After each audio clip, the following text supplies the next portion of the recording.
네, 여러분 이제 3주차 제 수예배를 계속 하고 있습니다. 이제 시작할 텐데 먼저 예배를 하기 전에 저희가 또 일주일 오픈 수업이 또 연장됐어요. 여러분 더 힘이 빠지고 힘든 걸로 마음이 좀 이렇게 어려운 걸로 알고 있는데 사실은 학교도 마찬가지고요.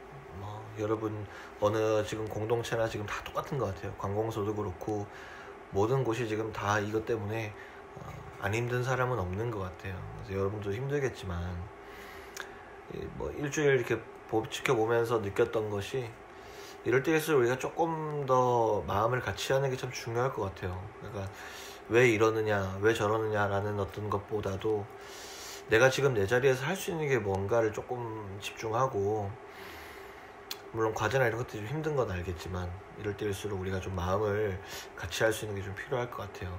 그러려면은 우리가 예배를 멈출 수는 없다고 생각을 했어요.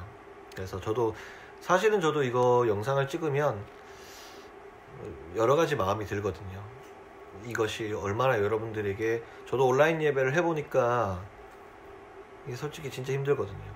영적으로도 힘들고 육적으로도 집중도 잘 안 될 수도 있고, 하지만 우리가 이런 노력을 통해서 조금이나마 우리의 마음을 다시금 하나님 앞에 좀 집중시키는 시간들로 좀 가져가려고 하거든요. 그래서 여러 가지 좀 고민을 하고 있어요. 이 온라인 예배라는 것이 과연 우리에게 지금 가장 합당한 최선의 방법인가, 여러 가지 고민을 좀 하고 있고, 그러나 이 시간을 통해서 밖에 나오기 힘든 친구들도 있기 때문에 여러 가지 상황들이 있는 친구들 다양하게 있기 때문에 영상을 통해서 친구들을 찾아보고 또 같이 만나고 또 같이 말씀 나눌 것들을 나눠서 이렇게 좀 복음을 좀 같이 나눌 수 있는 시간들을 좀 가져가려고 그래요. 그래서 서로 이렇게 좀 용기도 얻고 말씀 속에서 조금 새롭게 되어지고, 그런 것들을 우리가 또 포기할 수는 없잖아요. 그래서 여러분 학업이나 살아가는 상황 속에서 우리가 계속 나누었던 사사기 말씀을 계속해서 한번 나누어 보려고 합니다. 여러분 너무 힘드신 거 알아요. 너무 힘들고 저도 사실은 쉽지 않고, 또 6월 달에 아기 출산이 있는데, 출산하는데 지금 아기 초음파 사진 저도 사진으로만 봤어요. 직접 이렇게 저도 못 들어가요. 지금 거기 와이프 지금 산모 지금 검사하는데 못 들어가서 여러모로 저도 좀 힘든 게 있고, 그래서 6월 달에 또 아기 출산인데 다들 지금 이렇게 돼 있어서 와이프 지금 집에 거의 감금 상태거든요. 거의 감금 상태고, 그래서 지난주나 이렇게 드라이브로 잠깐 밖에 나가고 했는 거 빼고는 지금 와이프도 지금 못 나가고 그러고 있어가지고 여러모로 다들 힘든 가운데 있는 거 저도 너무 잘 알고 있습니다. 예를 들수록 하나님께서 우리에게 주시는 말씀이나 하나님께서 우리에게 주시는 음성에 조금 귀를 기울여서 지금 이 시기를 우리가 어떻게 현명하게 좀 나가야 될 것인가, 그리고 내 삶이 지금 여기 안에서 세상이 코로나라고 해서 내가 지금 여기 정체될 필요는 없거든요. 여기에서 여러분들이 여러분의 삶을 다시 재조명하고 다시 한번 여러분들이 어떻게 삶을 살아가야 되는지 한번 고민을 하고, 단순히 내가 장래희망 취직 이렇게 할 거야 라는 개념보다는 나는 어떤 사람으로 살아갈 것인가에 대한 고민들을 좀 해봤으면 좋겠고, 오늘 이 말씀을 통해서, 그래서 우리가 이 말씀을 통해서 나를 가장 잘 아시는 이 하나님의 말씀을 통해서 나를 조금 조명해 볼 수 있다면 여러분 이 시간이 여러분에게 또한 새로운 어떤 나를 발견하는 시간이 되지 않을까라는 그런 생각을 합니다. 그래서 오늘도 사사기를 좀 이어서 가보도록 하겠습니다. 오늘은 사사기 4장입니다. 네. 오늘 사사기 4장은요, 제목이 이렇습니다. 사사 드보라에 대한 이야기입니다. 드보라라는 얘기는, 이 이름은 우리가 영어로도 지금 되게 많이 쓰이고 있는 그 이름이죠. 네, 맞습니다. 그 드보라가 맞습니다. 그래서 오늘 첫 번째 드보라에 대해서, 사사 드보라에 대해서 우리 얘기 잠깐 해볼 텐데, 옆에 보니까 바락이라는 사람을 제가 관로를 쳐놨어요. 이 드보라가 또 하나님의 이 사사로, 이 이스라엘 백성의 사사로 이렇게 하나님의 사역을 감당하면서 지도자로 이렇게 일을 하면서 또 빠질 수 없는 인물을 제가 옆에다가 이렇게 관로를 쳐놨는데, 이 인물들의 좀 중심으로 따라오시면은 좀 쉽게 이해가 될 것 같아요. 자, 한번 보겠습니다. 에훗이 죽으니 이스라엘 자손이 또 여호와의 목전에 악을 행하매. 이제는 놀랍지도 않아요. 이스라엘 백성들이 워낙에 하나님을 한두 번 떠나가지 않았기 때문에 근데 사람이 모습이 이렇습니다. 우리도 그렇고요. 여전히 우리 하나님 앞에 정말 죄악을 계속적으로 회개해야 되고, 우리 삶은 계속적으로 그 죄악에 넘어갈 수밖에 없는 너무나도 죄인된 존재가 확실하니까 뭐 이스라엘 백성들 뭐 이제 놀랍지도 않은 거죠. 우리의 삶만 봐도 뭐 결국은 이제 이 여호와의 목전에 또 악을 행했으니까 우리 지난번에 사사기에서 본 것처럼 또 어떤 일이 일어나겠어요? 2절을 볼게요.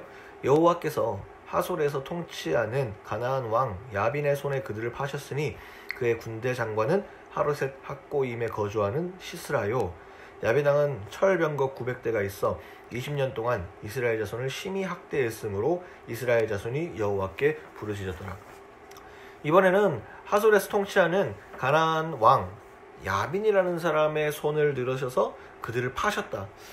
야, 근데 백성인데 어떻게 이제 팔아넘겼다 뭐 어떻게 이렇게 표현을 하셨을까요? 그만큼 하나님은 이 하나님을 떠난 이 백성들에 대한 질투의 하나님, 그 마음의 찢어짐을 오히려 볼 수 있는 것 같아요. 그들을 파셨으니 그의 군대 장관은 하루셋 학고임에 거주하는 시스라. 그러니까 야빈이라는 왕 옆에 군대 장관이 시스라라는 사람. 오늘 또 사사 드보라 그리고 바락 이 저편에 있는 야빈과 군대 장관 시스라 뭐 이렇게 좀 대칭이 되겠네요. 야빈 왕은 보니까 3절에 보니까 철병거가 900대. 여러분 900대. 여러분 상상을 해보세요. 900이라고 우리가 그냥 하면 하도 우리가 많은 숫자들 요즘에 뭐 우리가 뭐 만원짜리 하나만 해도 만인데 너무 이게 숫자가 작아 보일 수 있겠지만 여러분 이 당시 철병거 900대라고 하면요. 여러분 지금도 그냥 군사 900명 해도 여러분 진짜 적은 숫자가 아니거든요. 근데 900대, 철병거 900대면은 이 철병거 일반적으로 싸울 수 있는 뭐 이거 뭐 그냥 뭐 일반 뭐 칼 잡고 탱탱 하는 그런 사람들 아니라 전문적으로 병거를 타고 정말 싸울 수 있는 전문적인 군대 철병거 900대가 있었다는 거예요. 뭐 그러면은 뭐 규모야 알만하겠죠. 그리고 엄청난 규모인 거죠. 그 사람들이 있기 때문에 자그마치 몇 년 동안 이스라엘을 침공해서 그들을 학대했냐면 20년 동안. 지난번에 8년, 18년 했는데 점점 늘어나죠. 이번에 20년이죠. 이스라엘 자손을 어떻게 했다? 학대했다가 심히 학대했다. 심히. 이거는 뭐 노골적으로 지금 나오지 않습니까? 그냥 침범해가지고 막 그냥 뭐 그들을 다스렸다 뭐 이게 아니라 심히 학대했다. 뭐 자세한 내용은 알 수 없지만 어쨌거나 되게 잔인했던 것 같아요. 그러면 이제 또 우리가 사사기의 흐름상 이제 이렇게 힘들어요. 그럼 이스라엘 자손은 어떻게 해요? 또 하나님 앞에 부르짖었더라. 이스라엘 자손이 여전히 여호와께 부르짖었어요. 그러면 이 정도 됐으면은 한 두세 번 정도 반복됐으면은 용서 안 해주고 그냥 니들 진짜 이제는 용서 못하겠다라고 해야지 하나님 정상인데, 우리의 생각으로는 그게 정상인데 어때요? 하나님 바로 4절에 그때에 라피도스의 아내 여선지자 드보라가 이스라엘의 사사가 되었는데 완전히 3절과 4절이 바뀌어지죠. 뭔가 분위기가 완전 바뀌어지죠. 그 이유는 하나님 그들에게 어떤 걸 요구하지 아니하고 바로 이스라엘 여선지자 드보라 사사를 하나님 선택하셨다. 이렇게 바로 넘어가는 것은 하나님께서 이들을 또 구원하고자 하는, 그것이 너무나 조건을 따지는 것이 아니라 이들이 부르짖은 이들의 목소리를 듣는 하나님, 그것을 너무 당연하게 보여주시는 거예요. 그러니까 우리의 삶에서 하나님을 부르짖고 하나님을 요청하고 하나님을 원할 때 하나님 이렇게 응답하신다는 게 성경에서 너무 당연하게 나와 있는 거예요. 자, 그렇게 여선지자 드보라가 이제 이렇게 이스라엘의 사사가 되었습니다. 되었는데 그는 이제 뭐 5절에 보니까 종려나무 아래 거주해가지고 이스라엘 자손은 이제 그에게 나가 재판을 받더라. 사사니까요, 지도자니까요. 그한테 가서 이제 뭐 재판을 받고 이렇게 하겠죠. 이제 6절에 이제 이 가나안 왕 야빈의 손에서 이 백성들을 구원해야 되겠는데 이렇게 6절에 이제 세부적인 이야기가 나옵니다. 드보라가 사람을 보내어 아비노암의 아들 바락 나왔네요. 아비노암의 아들 바락을 납달리 게데스라는 곳에서 불러다가 그에게 이르되 이스라엘의 하나님 여호와께서 이같이 명령하지 아니하셨느냐. 하나님께서 이렇게 명령한 게 있다는 거예요. 어떤 거예요? 너는 납달리 자손과 스불론 자손 10,000명을 거느리고 다볼산으로 가라. 그러니까 뭐 말이 어렵죠? 납달리 자손, 스불론 자손 뭐예요? 이 이스라엘 백성들의 12지파 중에 2지파를 얘기하는 거야. 뭐 우리로 말하면 이렇게 될까요? 팔도라고 말하면 되나? 뭐 경상북도, 전라도 뭐 이런 식인 거죠.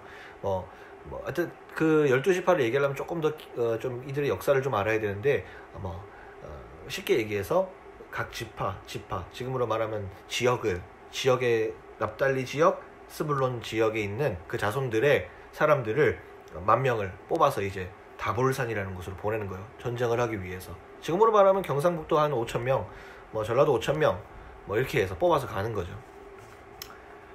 7절 내가 야빈의 군대 장관 시스라와 그의 병거들과 그의 무리를 기손강으로 이끌어 내게 이르게 하고 그를 내 손에 넘겨주리라 하셨느니라. 오, 역시 또 이제 전쟁이 시작되는 거죠. 하나님 방금까지 이렇게 명령하신 거예요. 이제 지금 상황이 드보라가 아비노함의 아들 바락이라는 사람에게 명령한 거예요. 하나님이 드보라에게 말씀 주신 것을 그대로 전한 거예요. 드보라는 어떻게? 네가 납달리 자손과 스불론 자손 10,000명을 거느리고 다볼산으로 가라는 거예요. 다볼산으로 가서 네가 야빈의 군대 장관 시스라와 그의 병거들, 그리고 우리 지금 되게 잔인한 그들 있죠? 그들을 기손강으로 이끌어서 너에게 유인하고, 그리고 네 손에 넘겨줄 테니 전쟁에서 완전 박살내라는 거예요. 근데 너무 쉽잖아요. 하나님 방법 너무 쉽잖아요. 이게 말이 쉽지. 지금 얘들 피지배자들이라고, 피지배자들. 근데 이렇게 잔인하고 20년 동안 자기들 다스렸던 사람들을 그렇게 쉽게 죽인다고? 그리고 쉽게 전쟁에서 이긴다고? 말이 안 되는 얘기잖아요. 그러니까 바락이 이 얘기를 듣고 조금 의심도 있고 두려웠을 거예요. 과연 그게 가능할까? 안 그러니 8절을 볼게요. 8절에 이렇게 나오네요. 바락이 그에게 이르되 만일 당신이 나와 함께 가면 내가 가려니와 만일 당신이 나와 함께 가지 아니하면 나도 가지 아니하겠노라 하니. 드보라는 여자였거든요. 여자였는데 가가지고 이렇게 얘기한 거예요. 이 바락이 남자였던 것 같아요. 가서 당신이 가면은 내가 같이 가주시면 안 될까요? 내가 혼자 가기가 좀 그런데 좀 같이 가주시면 안 될까요? 막 이렇게 한다. 되게 나약한 소리야.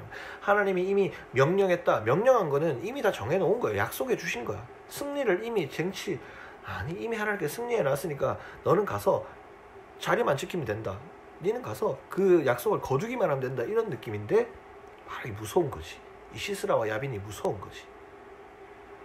결국은 이제 그렇게 얘기를 하면서 하나님의 말씀 믿지 못하면서 9절에 이르되 내가 반드시 너와 함께 가리라. 그러나 내가 이번에 가는 길에서는 영광을 얻지 못하리니 이는 여호와께서 시스라를 여인의 손에 파실 것임이니라.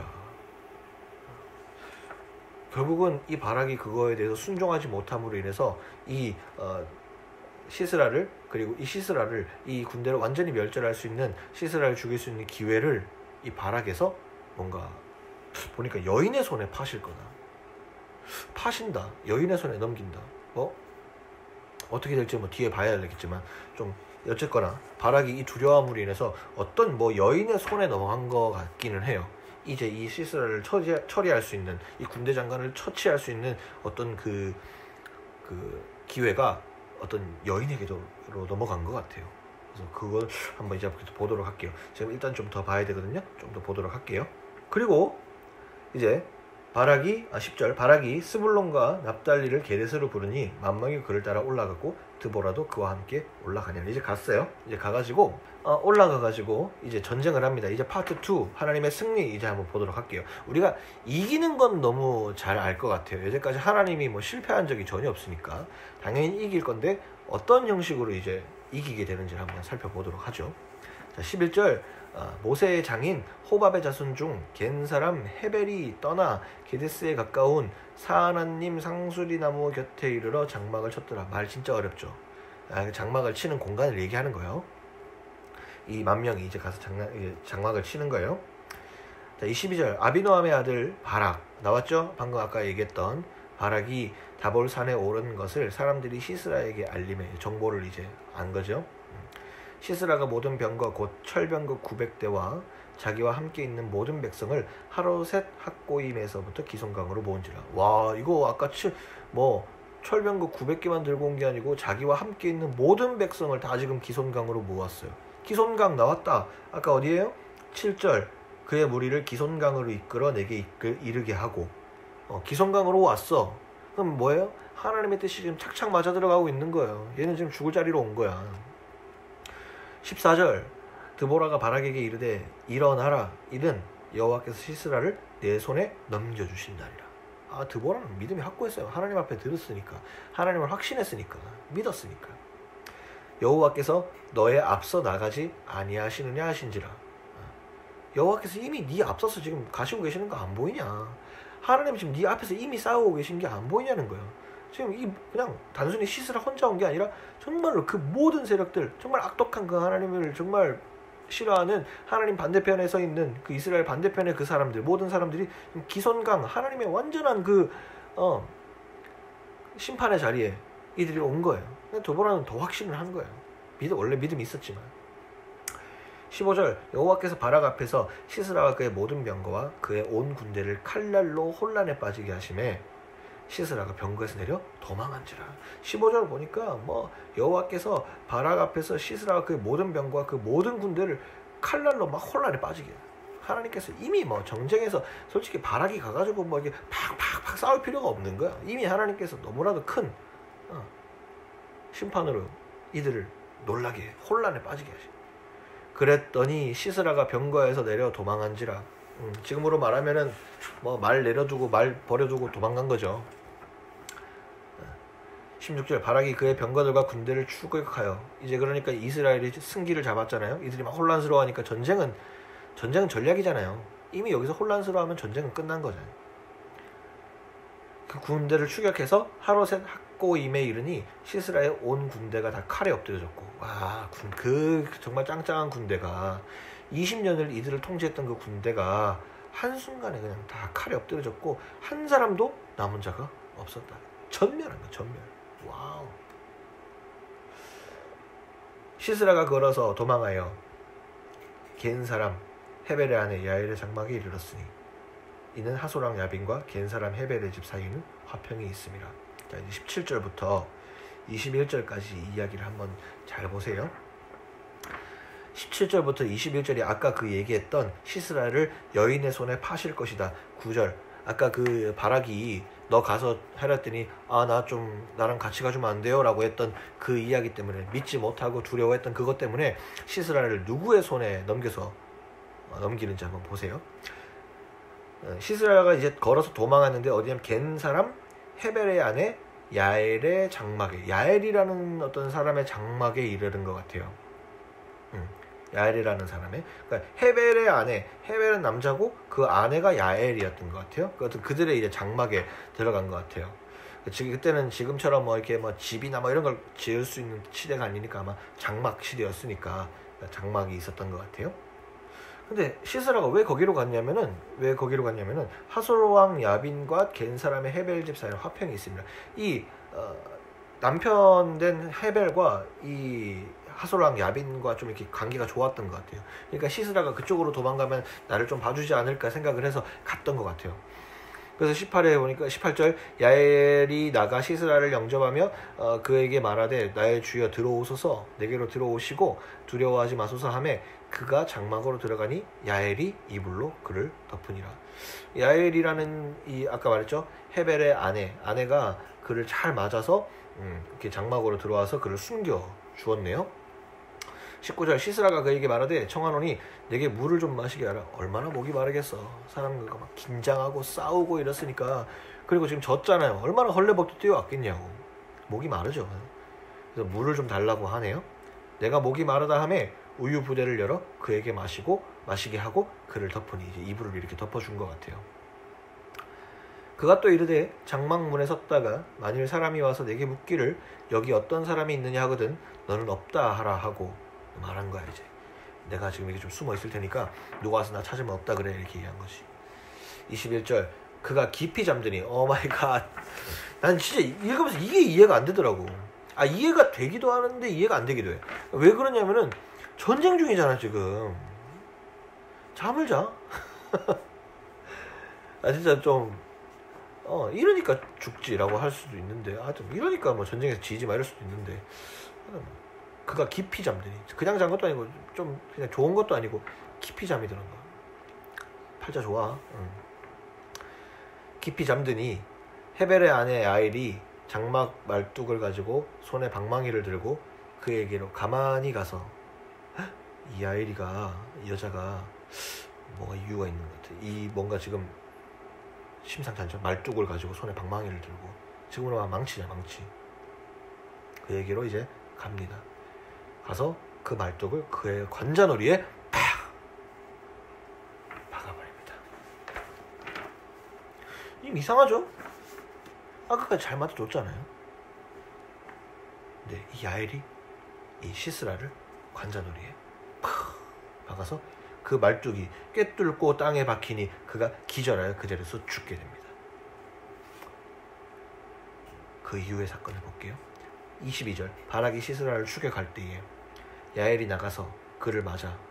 이거는 야엘이가 이 시스라와 이 야빈에 대한 그동안의 추악함과 더러운 짓을 알았던 것 같아요.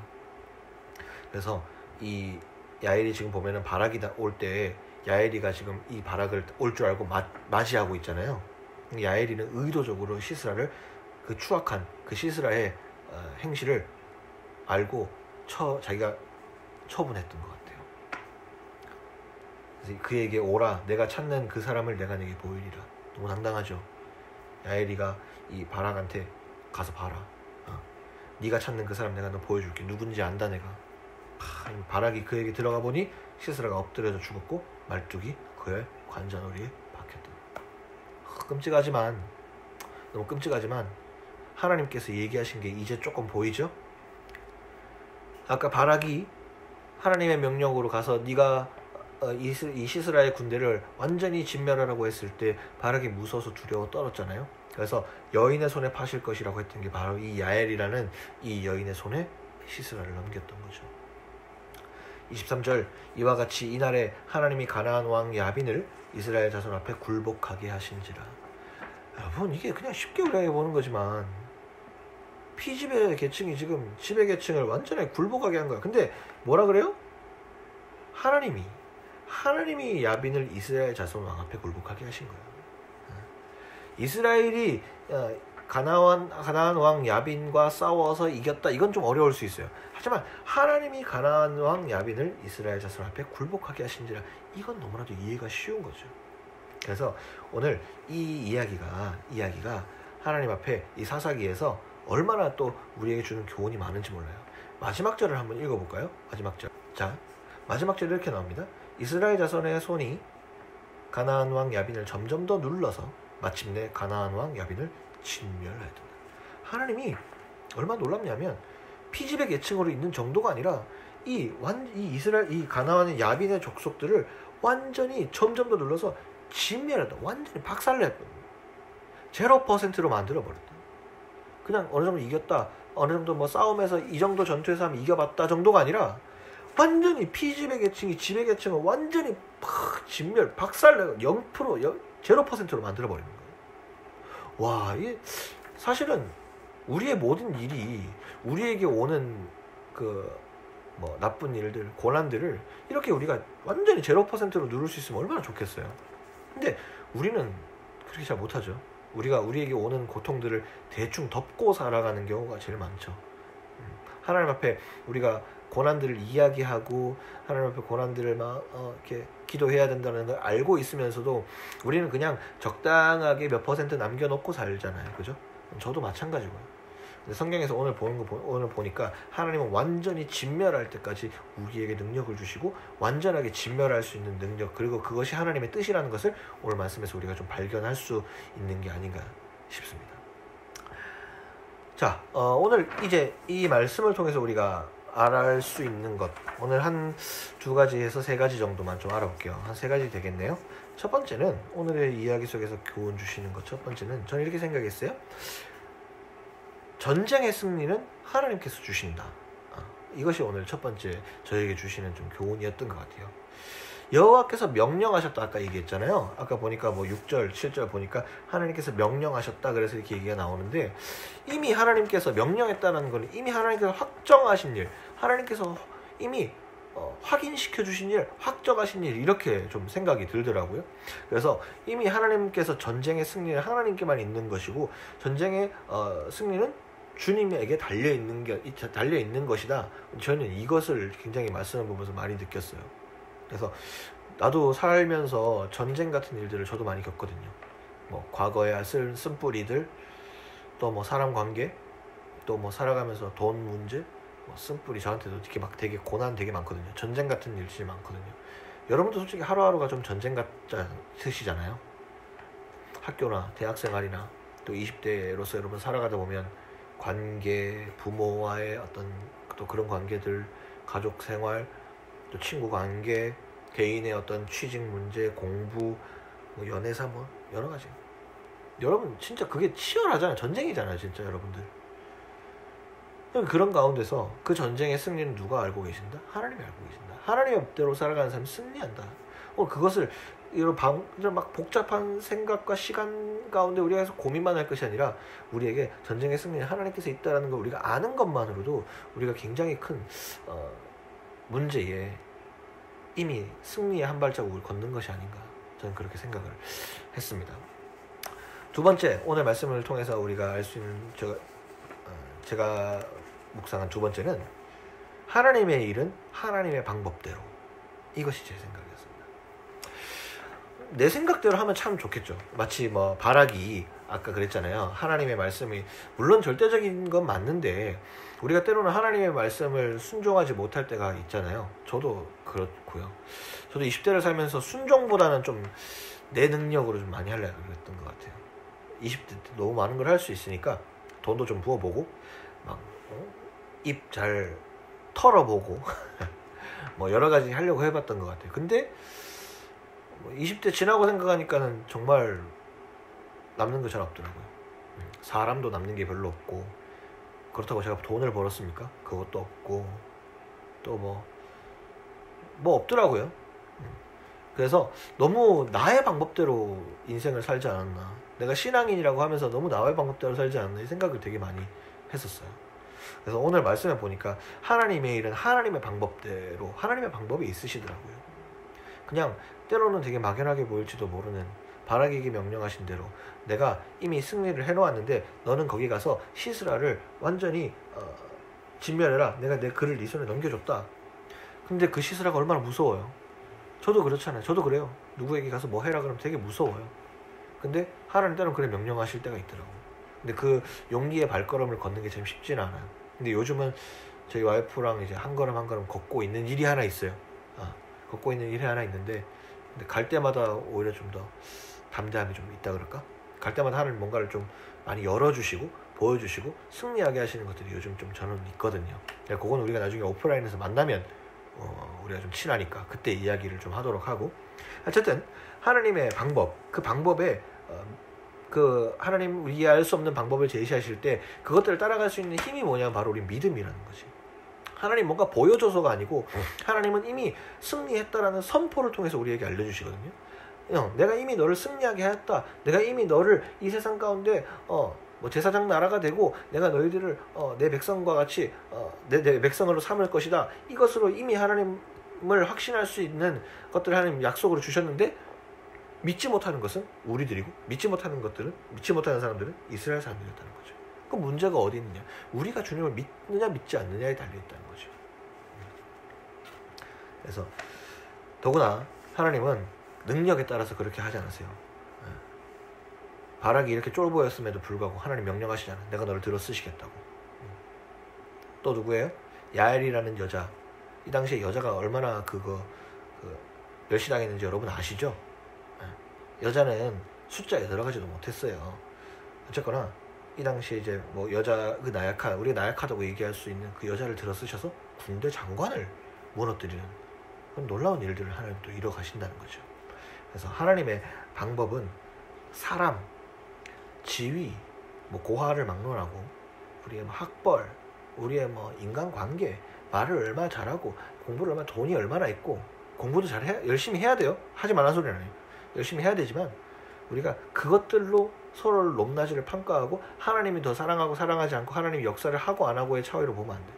하나님의 역사는 하나님을 사랑하고 하나님을 믿고 하나님을 의지하는 사람이 더 하나님의 일들에 더 참여하고 그 방법대로 살아갈 수 있다는 거죠. 그 은혜를 누린다는 거죠. 그래서 우리가 그것들을 좀 잘 생각할 수 있었으면 좋겠고, 마지막 세 번째는 하나님을 예배하지 않는 민족은 또다시 죄가 반복된다는 거예요. 최근에 많은 교회에서 온라인 예배를 진행하고 있잖아요. 많은 예배를 진행하면서 여러 가지 이야기들을 많이 들어요. 요즘에는 교회 사역을 안 하니까, 저도 뭐 교회 사역을 따로 하고 있지는 않으니까 뭐 이러저러 얘기를 많이 듣는데 참 힘들어해요. 온라인 예배다, 뭐 주일날 교회 가지 못하고 뭐 이런 것들에 대해서 굉장히 고통도 많이 듣고 이래요. 하지만 제일 중요한 것은 하나님을 예배하지 않는다는 것이 굉장히 무서운 것 같아요. 온라인 예배로 전환하면서 많은 사람들이 예배를 잃어버렸던 것 같습니다. 왜 이 사사기에서 그 얘기를 하느냐면, 하나님을 계속적으로 예배하지 않는 민족이었거든요. 하나님을 잃어버렸다는 것은 하나님을 끝까지 예배하지 않았다는 민족이었기 때문에 계속 하나님 목전에 악을 행하고 하나님을 떠나가는 민족이 되었거든요. 우리 또한 생각을 해봐야 될 것 같아요. 여러분 예배자로 여러분 사시고 계십니까? 뭐 되게 그렇게 거창하게 얘기 안 하겠어요? 저도 좀 힘드니까요. 예배자로 살고 계시냐는 질문을 한번 던져봤을 때, 전 집에서 예배 드리는데요. 저 삶 속에서 좀 하나님 말씀대로 살아가려고 노력하는데요. 뭐 그 정도 수준이 아니고, 정말로 예배라는 것을요, 제가 한자로 한번 찾아보니까 이렇게 뜻이 나와요. 예의를 갖추다의 예자예요. 예배는요. 배는요, 높여드리다의 배예요. 예배는요, 하나님께 예의를 갖춰 높여드리는 거죠. 여러분 삶이 그렇게 높여드리는 삶을 살고 있냐는 거죠. 교회에서 예배가 되지 않는다, 온라인 예배 때문에 내가 예배가 안 된다라는 수준에서, 그럴 수 있다고 쳐요. 그럴 수 있다고 해요. 저도 온라인 예배 힘들고요. 그 형태적으로 힘들어요. 그러면 내가 하나님께 정말 예의를 갖추어 하나님을 높여드리는 그런 노력들이 있냐는 말이죠. 그렇게 어떻게든 하나님 앞에서 하나님을 높여드리는 행위를 잊지 않고 살아가느냐는 거죠. 온라인 예배니까 너무 안 되니까 핑계대기 너무 좋잖아요.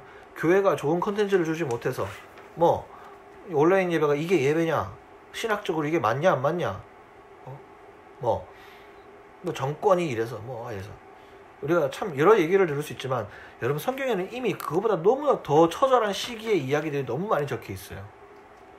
포로 생활을 할 때도 이들은 예배를 했고요. 이들은 애굽에 있을 때에도 계속 하나님을 부르시면서 주님이 오시기를 기다렸잖아요. 우리의 지금 어려운 상황에서 그럼 우리가 해야 될 게 뭐예요? 하나님께서 이 전염병을 누가 끝낼 수 있겠어요? 하나님께서 끝내실 수 있는 거예요. 그러니까 우리 하나님을 계속 경배하고 하나님을 보고 하나님을 높여드리며 우리의 삶이 계속적으로 하나님을 바라는, 이들이 부르짖었던 것처럼 우리의 삶이 그렇게 하나님 앞에 가야 되는데 우리는 좀 그러지 못한 것 같습니다. 저도 이제 이 묵상을 하면서 사회적 제도나 뭐 종교적 제도나 뭐 이런 것에 좀 막 싫은 소리 좀 덜 하려고 그래요. 저도 막 그렇게 막 얘기 많이 했었는데, 내 속에는 좀 갖고 있겠지만 누구에게 좀 악영향을 끼칠 수 있는 얘기들은 잘 안 하려고 그래요. 해야 될 때가 오겠지만 어차피 잘 하지 않으려고 그래요.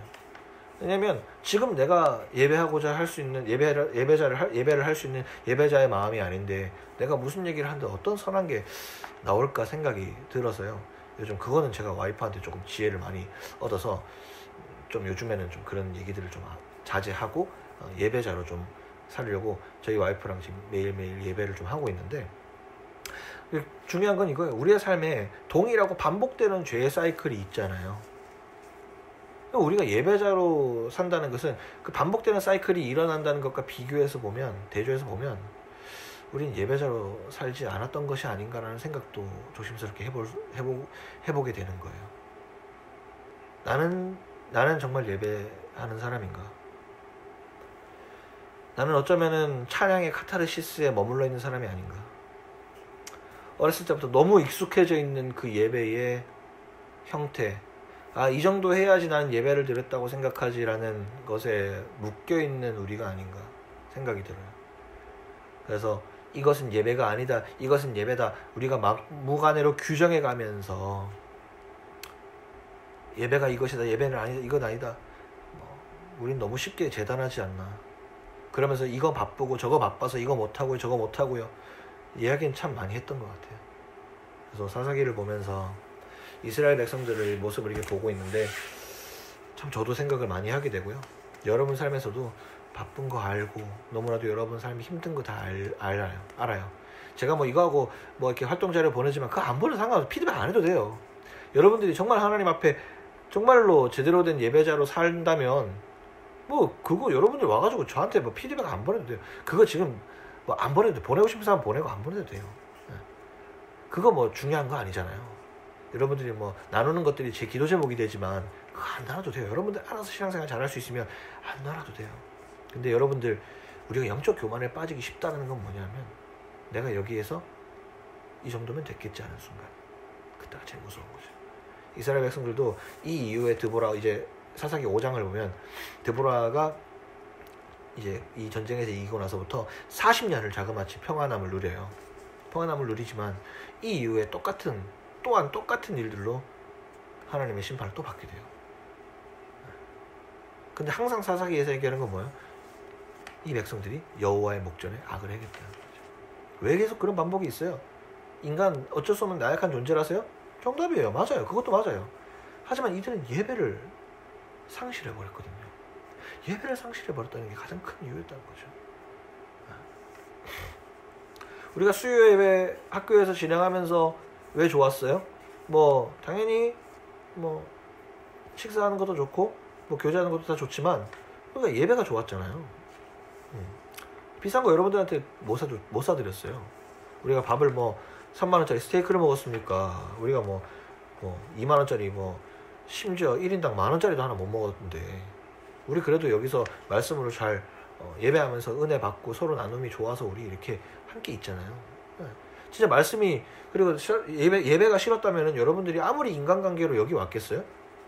우리가 뭐 제가 말씀을 잘 해서 그런 것도 아니고 누가 뭐 해서 그런 것도 아니고 그냥 우리가 예배의 공간이 좋아서 이 정말 척박한 이 땅에서 우리가 예배할 수 있는 공동체를 모이는 게 은혜가 되는 거잖아요.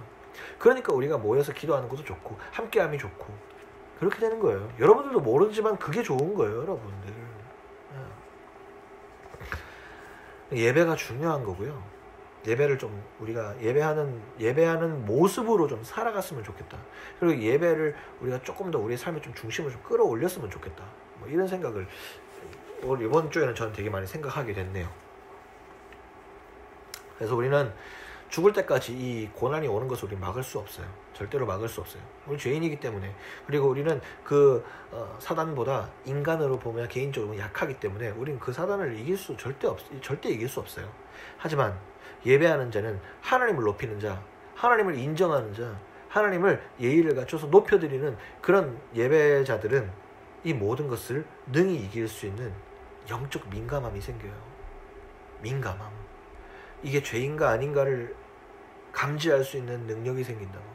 하나님의 성령이 함께 계시면은 뭔가 죄악이 딱 왔을 때 이건 죄다 아니다를 분별할 수 있게 하시는 하나님의 능력이 내 안에 함께 한다는 것이.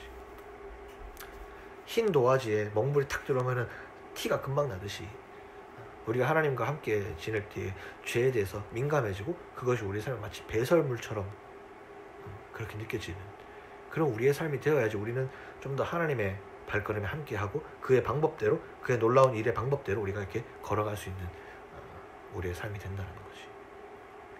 어쨌거나 이번 한 주는 이렇게 사사기를 통해서 여러분들 좀 묵상하고 또 이렇게 함께 지냈으면 좋겠고 또 여러분들 개인적인 삶의 이야기도 좀 많이 들었으면 좋겠는데 상황이 이래서 제가 좀 이해를 합니다.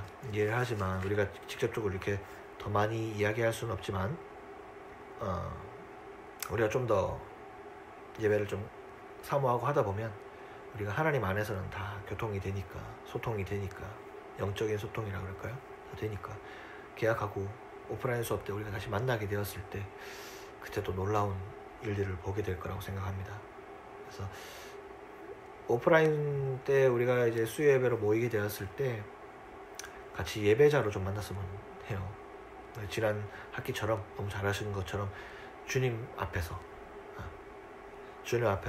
정말로 모든 것이 많이 회복된 상태로 좀 우리가 만나고 회복되지 않아도 괜찮아요. 여기 와서 회복되면 되니까. 근데 회복된 사람들이 많이 와서 주님을 예배하는 자세로 많이 와서 이곳이 정말로 우리 대학을 놀라게 하고 이 성서를 좀 놀라게 하고 그래서 여러분들도 다 하나님의 뜻대로 방법대로 여러분이 생각하는 그 수준의 여러분 상황이 아니라 정말 하나님의 방법은 어떻게 될지 몰라. 여러분 진짜 어떻게 쓰임 받을지 어떻게 알아요? 진짜 해외에 나가서 여러분들이 뭐 취업을 할지 뭐 어떻게 알아? 여러분들의 꿈을 제한시키지 말고 여러분들이 조금 더 꿈을 크게 가시고 나아가는 여러분들이 되었으면 좋겠습니다. 너무 보고 싶은데 여러분들 제가 몇 번 이렇게 전화를 드리고 자꾸 이렇게 좀 하고 싶은데 계속 여러분들도 힘들고 그래서 전화를 해야 되나 말아야 되나 사실 고민 진짜 많이 하거든요. 몇 분한테는 제가 한번 드려봤는데 좀 사실 기도만 해요. 여러분들을 위해서 만나서 식사를 제가 사드릴 수 있는 뭐 그런 상황도 아니고 그래서 기도만 하는데 제가 여러분들 한 사람 한 사람 다 너무 마음 심적으로는 한 번도 진짜 생각을 잊어본 적 없어요. 여러분들 때문에 고민했으면 고민을 했지 여러분들을 잊어본 적은 없어요. 그래서 여러분들 어디 가든지 항상 조금 영적으로 좀 민감해지셨으면 좋겠고 앞으로도 여러분들 정말 즐겁게 또 좀 행복하게 좀 주님과의 영화로움을 좀 더욱 누리면서 남은 한 2-3주 좀 살아가셨으면 좋겠습니다. 아쉬워가지고 항상 영상 끝날 때 좀 아쉬워가지고 항상 제가 여러분들 좀 더 이야기하고 싶고 그런데 제가 이야기가 많아가지고 우리 와이프가 좀 말줄이라 하는데 여러분들 보면 자꾸 이야기하고 싶고 이래가지고 좀 그렇게 좀 된 것 같아요. 어쨌든 오늘 여기서 마치겠습니다. 수고하셨습니다.